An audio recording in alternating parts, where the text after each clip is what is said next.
Bill Klassen from the Fishing Show. I'm on the water over 200 days a year, and photography, filming and fishing is always conducted in a harsh environment.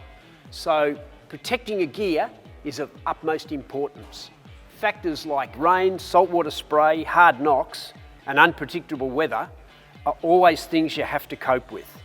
And one of the rules that we always live by at the Fishing Show is that when we travel, we always carry our valuable camera equipment in quality padded hard cases. So when you're travelling to your fishing destination in the car or even in the plane, it's so important to have your equipment supported by foam in a quality hard case. Then, when you're at your destination, whether you're in a boat or on land, you need quality protection for your gear that allows instant access. So we use things like easy open waterproof cases, dry bags, and even something as simple as a towel to protect your gear from errant spray.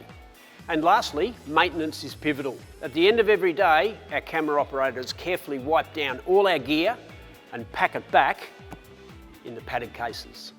Wipe down your camera equipment at the end of the day and check for any damage, mud, salt or dust and remove it. And lastly, remember, don't pack your camera equipment away wet, as mould is a real camera killer.